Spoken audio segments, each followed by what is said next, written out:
Today, we are diving deep into the secret side of Buddhism. We're talking about esoteric practices and the incredible and sometimes incredibly dangerous powers that they promise. Okay, let's just jump right in. The source material calls these teachings spiritual cheat codes. And we're not talking about some minor party tricks here. These methods were said to do things like heal illnesses, command ghosts and spirits, and they could even be used to curse mortals. Some of them could even let a practitioner appear as a Buddha to beings in other realms. Wild stuff. But here's the thing you have to understand. The Buddha didn't create these incredibly powerful methods for showing off or for personal gain. Nope. Their original purpose was purely defensive. They were meant to be a shield, a way to subdue other paths, suppress evil forces, and protect the core teachings, the true Dharma, from being twisted or destroyed. So how did someone get their hands on these methods? Well, it wasn't as simple as just reading a book. There was a crucial key, and it was called empowerment. And let me tell you, this was so much more than just getting permission. Empowerment was this incredibly profound karmic transaction. Basically, a master could transfer their own accumulated merit. You can think of it as positive spiritual energy they've built up over years of practice and give it directly to a disciple.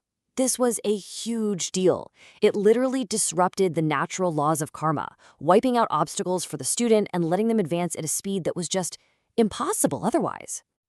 But, and this is a massive but, this transfer came at an immense cost. As you can see, the disciple gets this huge spiritual shortcut, right? But the master has to bear the karmic blowback. And we're not talking about a minor headache. This could mean months or even years of serious illness for the master. It was a truly heavy, heavy burden to take on. And that heavy cost is exactly why these teachings were so fiercely guarded. This wasn't like signing up for a weekend course. A master would spend ages scrutinizing a candidate. They'd look at their character, their potential, their level of practice. I mean, think about it. Giving these kinds of abilities to someone with a bad character, the source text puts it perfectly. It's like handing a sharp sword to a madman. So this begs a huge question, right? If these methods were so powerful, where are they now? Why aren't we seeing masters levitating down the street? The answer lies in how this potent transmission just faded away over time. What happened was that over centuries, as disciples traveled and teaching spread, the original complete methods got broken up, fragmented, and diluted. It happened as they moved from India into Southeast Asia, and it happened all over again with Tang esotericism in China. Some techniques even got absorbed and changed by other traditions, like Taoism. The end result is that the original, powerful transmission, well, it's pretty much gone. And that brings us to today.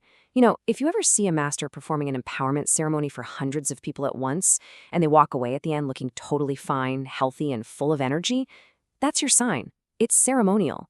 A true empowerment, with that heavy karmic cost we talked about, simply could not be done on that scale without totally wrecking the master. So, the crucial point here, the big takeaway, is that the mantras and mudras people practice today should be seen as what they are: ordinary, helpful cultivation methods. They're great tools for focusing your mind, for developing discipline, but they are not these supernatural cheat codes they once were. And now we get to what is probably the most critical part of this whole explainer. What happens if you hear all this history and think, I don't care, I'm going to chase supernatural powers in my practice anyway? Well, the warnings here are about as serious as they get. So let's really ask this question. What happens when your practice is no longer about liberation, but it's about gaining some special ability? You are opening a door to very, very real dangers, both to your body and to your mind. First, let's talk about the physical stuff. When you strain your mind trying to force a certain state or a power, it can literally cause blood to rush to your head. We're talking bloodshot eyes, dizziness, and headaches so severe it feels like your skull could split open. And if you push through that, you risk rupturing blood vessels in your brain, which could lead to permanent disability or even death. But beyond the physical danger, there is a much deeper spiritual trap. An intense desire for power acts like a psychic beacon for unseen entities. And they will happily give you what you're looking for, but the price is steep. They might show up disguised as enlightened beings, feeding you all sorts of false teachings. They might even possess you, lending you their powers so you think you've achieved something real. You become their pawn, their puppet, and when you're no longer useful to them, they just drop you. Let me tell you a cautionary tale straight from the source. there was this monk, right? And he was chanting, doing his practice, when all of a sudden he had this beautiful, clear vision of the Bodhisattva Avalokiteshvara. And of course, he was ecstatic. He thought, wow, this is it. I'm really making progress. But he got attached to that amazing experience. He started chasing it, wanting it again. And soon, that one beautiful vision, it started to multiply. He wasn't just seeing one Avalokiteshvara anymore. He was seeing 2, then 3, then 4. It just kept escalating until his entire reality was completely consumed by the illusion. When he'd meditate, the whole world seemed to be filled with countless versions of this bodhisattva, all chanting along with him. What started as this joyful, inspiring moment had turned into an overwhelming hallucination. And the delusion started bleeding into his daily life. Even when he wasn't meditating, he heard this endless chanting in his ears. It got so bad, so overwhelming, that he would just grab his head and run around in a frenzy. In the end, his mind was so broken by the very powers he was chasing that he had to stop his practice completely and leave the monastery. So why do we fall for these traps so easily? The source has this brilliant, powerful analogy. It says our own minds, our delusions, our attachments are what create these illusions. And because they spring from our deepest desires, they feel incredibly real and incredibly seductive.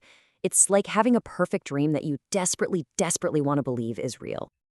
So, after going through the history, the guarded secrets, and the very real dangers, we arrive at the most important point of all.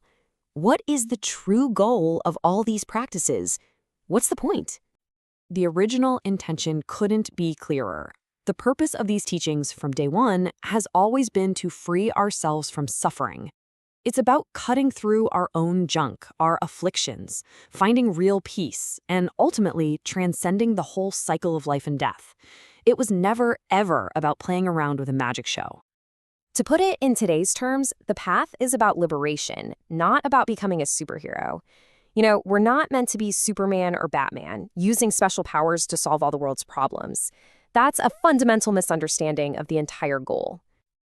And so we end with this question, a question for you to really reflect on. When you sit down to practice, what is your true, honest motivation? Are you working to free your mind from all its suffering? Or are you secretly hoping for a vision, a special experience, a magical display? The answer to that question might just determine the entire direction of your path.